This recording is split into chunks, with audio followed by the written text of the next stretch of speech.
this weekend was the last weekend, was the Festival of Inspiration in New Zealand.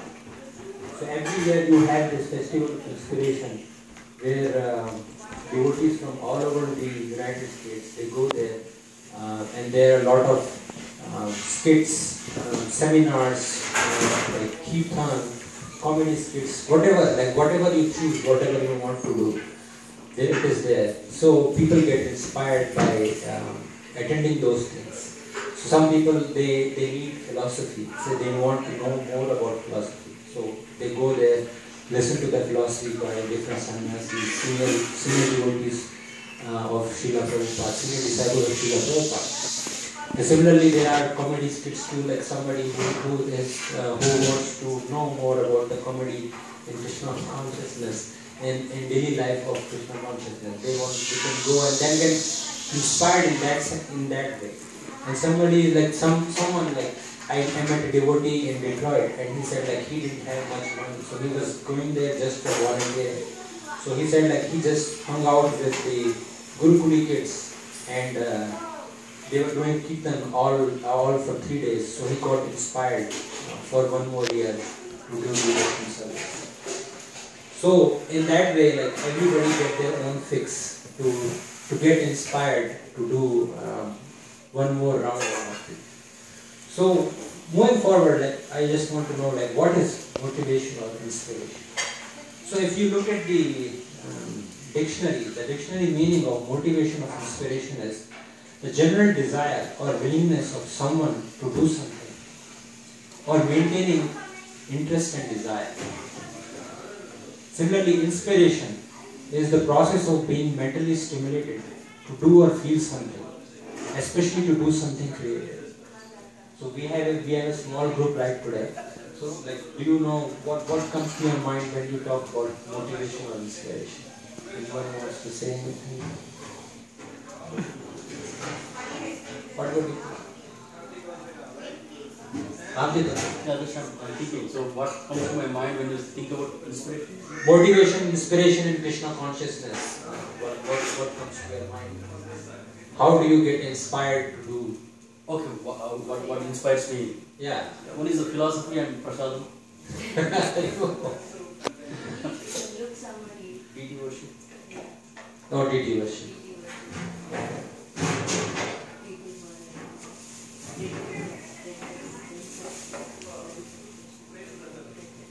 Senior devotees, brahmacharis, sannyasis. Any? Huh? Yes.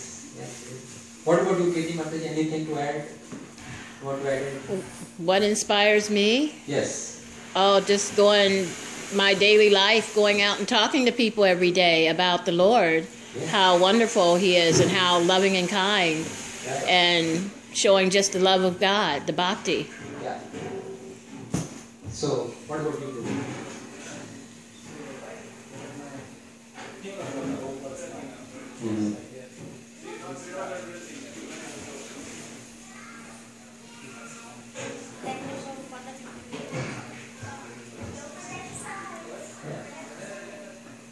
Spiritual master or like senior devotees who are like role models. So you go and get inspiration from them. So if they are doing that, then so you should also be encouraged to do that. Yes. So everything adds up. Like each person gets like they can pick and choose. So it's not like okay everybody has to follow one thing. So you Mataji, what about you? Like do you want to? Yeah. I get inspired by all the devotees here, senior devotees. First when I joined, I don't know anything about service or anything, so as I know a lot of the devotees, senior devotees, and they also encourage me. That's how Okay, I'm not going to put everybody on the spot. I just if you want to speak, you can speak. If not, then it's okay. But you can always stop me and tell if you want to say something. You can always say. So the next question comes is why we are doing devotion. So when we look at the Vedic literature and then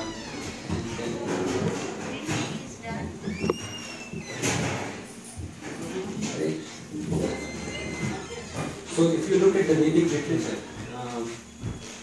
it says that we are our eternal nature is to be servants of Krishna. So each object, whenever it is formed, whenever Krishna makes an object, there is a Nitya Dharma or the eternal nature of that particular object. For example, if you look at water, water is always liquid and it always flows. So that is the eternal nature of the object. But what happens when water comes in contact with external things like heat and cold? So when it comes in contact with cold, it changes its nature from being liquid to becoming solid. Right?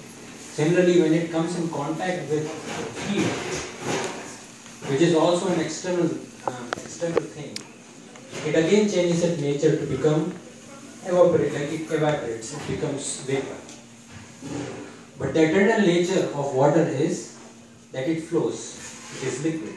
Similarly, when you talk about Nitya Dharma for a Jiva, it is to be eternal servant of Krishna. So in Chaitanya Charitamrita it is said, Jivya Surupa Hai Krishnera Nityadas.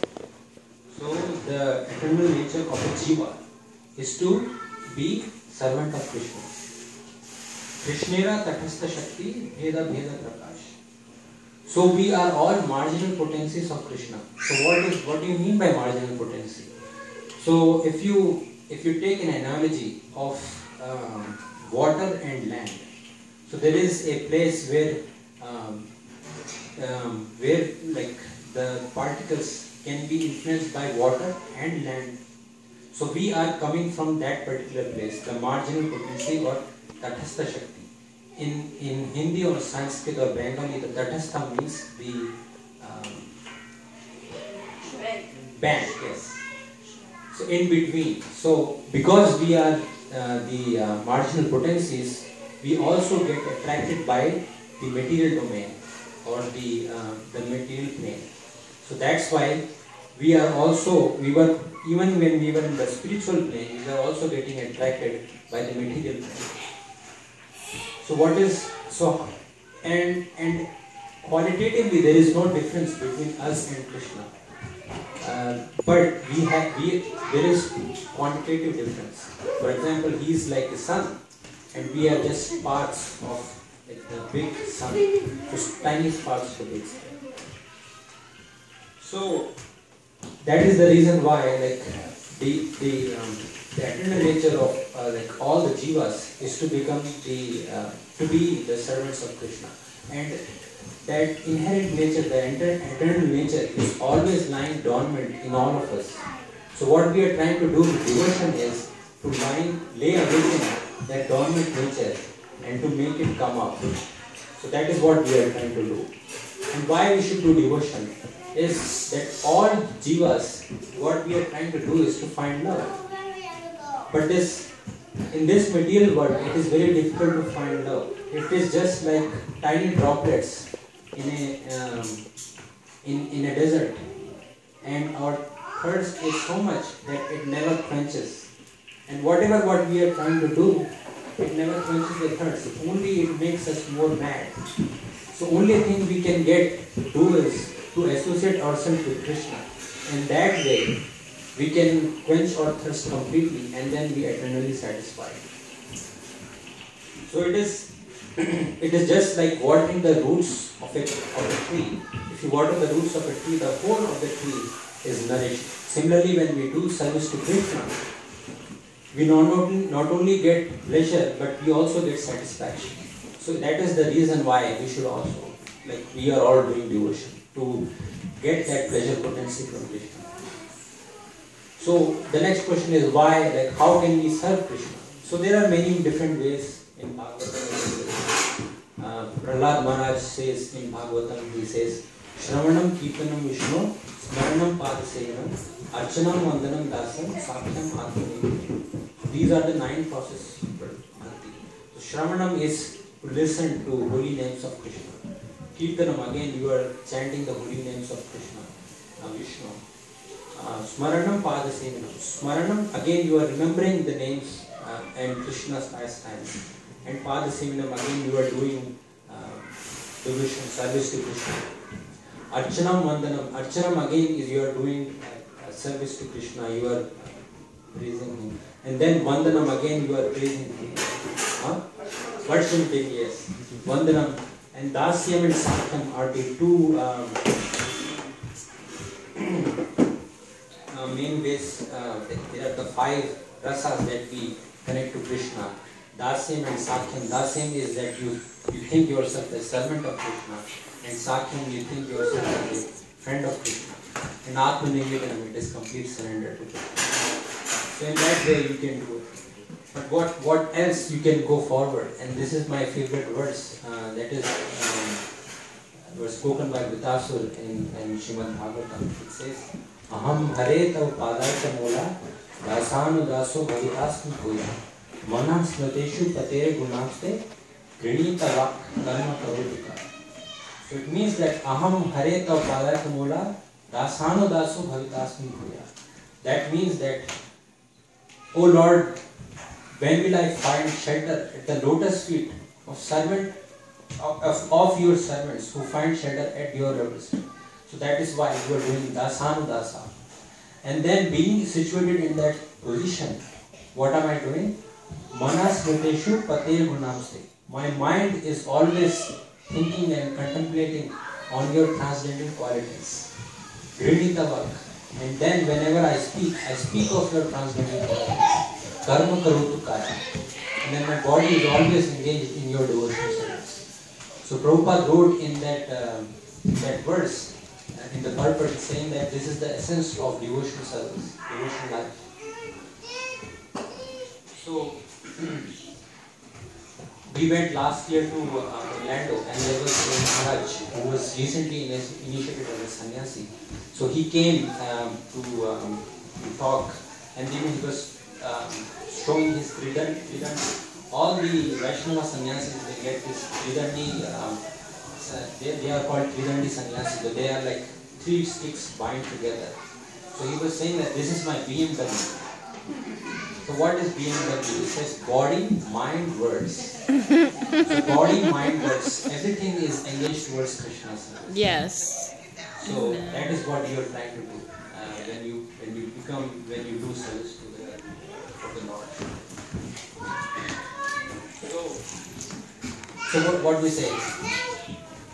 Is it easy to do devotional service? I guess it is. If somebody wants to do devotional service, it's not that difficult. You can always come to associate with the devotees. It's such nice thing. And when you come, everything looks rosy, right? The garlands, the Krishna is beautiful, Radharani chanting.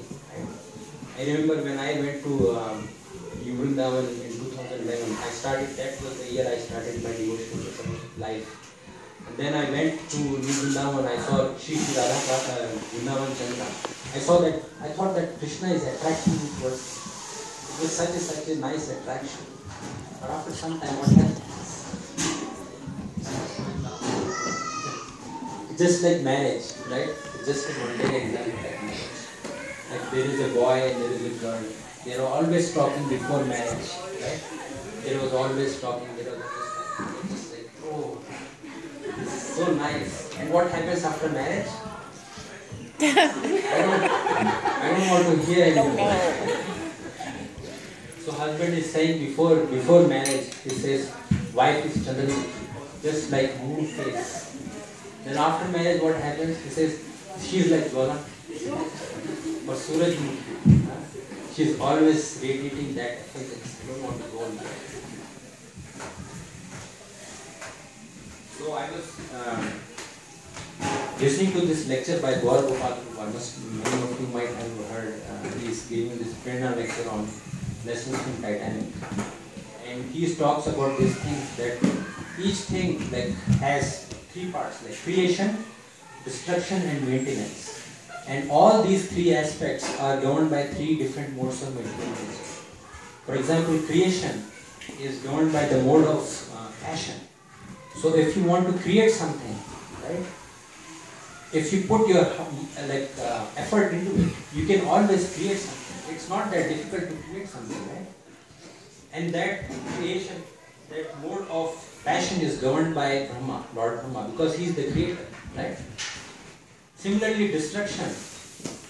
It doesn't take that much to destroy something, right? Even a relationship. You say some small bad words, that's it, the whole thing is gone. And it's very easy. Like you see all the monuments that have been created for so long, and people go there and then they destroy it in few hours, few minutes. It's so easy to destroy everything. So that destruction is governed by the mode of ignorance. And in the mode of ignorance, people are very angry. They say, I have to destroy something, I'm going to do this. And that mode of ignorance is governed by Lord Shiva. And the final thing, the important most part of it is the maintenance. Right? The maintenance is the most difficult part of it. And it is in the mode of goodness. It is governed by Lord Vishnu. See, it takes such a long effort for Lord Vishnu to maintain all these material creations and also spiritual sky. He's lying on causal ocean, like he's lying on the back of Anantasesha. And he's in Yoga Nidra. He's always dreaming of this material plane and the spiritual plane. What happens if he wakes up from his Yoga Nidra? Everything goes haywire, right? So if you look at the whole thing, you see creation is a small blip in the beginning and destruction is a small blip in the end. But in the intermittent part is whole of maintenance. So it all depends upon how the thing is maintained and how it is like. That's why the maintenance is more important. Another word that comes to mind is consistency, right? So when we talk about devotional service also, it is more important. The consistency is important. When we say someone that you take up chanting, you say, oh, you start with 1 or 2 rounds, right? And then you chant consistently for 1 or 2 weeks or something, and then you can move forward. Like you can go for 2 rounds, you can go for 4 rounds, 6 rounds, or whatever. So the idea is by the time you reach 16 rounds, you know what it entails to do those many rounds every single day. So that is, you need to have consistency. Consistency is also important in your work, right? If you do experiments, you have 3 experiments. It doesn't mean that one experiment you get one result, second experiment you get second result, and third experiment you get another result. But you need to be consistent, so that each time you repeat that experiment, you need to have similar result. So consistency is also important. So in our spiritual path also, consistency is what we are doing in spiritual part, whatever we are doing in terms of service or anything else, or chanting or associating with devotees, we need to have that consistency. Otherwise, we will fall down. Similarly, again, another thing that comes to mind is commitment. Commitment is also another thing. Like we all take vows. In this world, we all take vows. Like a husband and wife is getting married, they say, till death do us apart. But what happens after a few months? Okay, maybe this is not the right person. And why did you take a vow? Right? Why did you give a commitment? So people are like, the commitments and giving vows is so cheap nowadays that you do something and then you go away from your commitment. You say, I was not thinking, I was out of my mind. I was not thinking properly. Maybe this is not for me. But in spiritual life and also in material life, you need to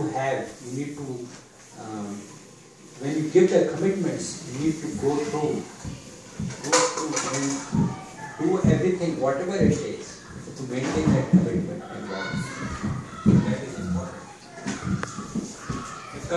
Coming back to the marriages, when there was a devotee couple from India who came and then were talking about how this is very important. Marriage is important because whatever we are trying to do, we are not spontaneous enough, right? We have to know what it means to be a good husband and good wife. somebody has to come and tell us like this is what it means to, like, you need to do something like this, you need to work on it so that you become a good husband and a good wife. It's not spontaneous. So you have to control our senses, not to say some bad things in marriage to your spouse. But most of us like our toilet minds, like as soon as we get the desires in our mind, we have to flush our toilet. We have to work on it. We have to do something. If somebody, if a devotee comes and says, oh, you're not doing this service properly, and then they chastise us in some way, and then we keep that grudge in our minds. Next time when I get a chance, I'm going to chastise that person. Same with the marriage also, right? Wife says something, so I need to get back to her. I need to say something back. But what does Krishna teach us? He says in Bhagavad Gita 2.70, he says, Apuryamanam machala pratishtam samudram pravashanti yadvat tadvat kamayam pravashanti sarve sasantim apnoti na kama kami. A person who is not disturbed by incessant flow of desires that enter like rivers into ocean, which is ever being filled but is always still, can alone achieve peace, and not the man who strives to satisfy such desires. So the difference between a devotee and non-devotee is, it's not that he is not getting desires. A devotee is also getting desires, but he is not acting impulsively on those desires. He is getting those desires, and then as the waves come into the ocean, it agitates for some time, and then it goes away. That agitation goes away. Another way you can control these senses is, as what in Krishna teaches us in 2.58. He says, Yada samharate chayam kurmunganiva sarvasa indriyani indriyatebhyas tasya prajna pratishtita. So one who is able to withdraw his senses from sense objects as the tortoise draws its limbs within its shell is firmly fixed. So that is another way. So if you have that impulse to act on something, at that particular time you withdraw your senses inside. And if you are able to hold back and withdraw your senses, that is one other way in which you can control your sense desires. And that is also important in spiritual progress and also in the mundane material world. When boss says something to us, maybe it might be hurting, but we have to look at the large picture, right? So we hold back at that particular time, and then say, okay, we can revisit this thing at some point of time. Similarly, when you're doing in the spiritual path, if there are frictions between another devotee and you hold back. You can hold back, and then that situation diffuses itself at that particular time, and then you can move on. So that's another way of moving it.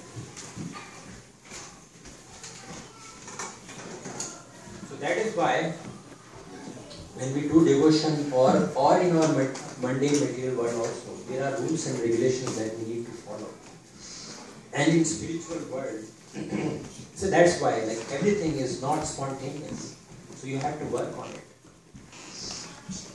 So in our devotion life too, we cannot do spontaneous things as such, because our conditioning is such that we don't get that spontaneous love for Krishna as of yet. So what we have to do is we have to follow the rules and regulations of devotion. That is called Vaidhi Bhakti. So when we follow the rules and regulations, and slowly we start losing our conditioning, and at some point of time we say that, okay, now we are ready enough that we can do the spontaneous devotion, spontaneous love or spontaneous devotion to Krishna. That is called Radhanubhava. So Veer Krishna Maharaj, he was talking about how he was a temple commander when he was young, and he was recently initiated by Srila Prabhupada at that time. So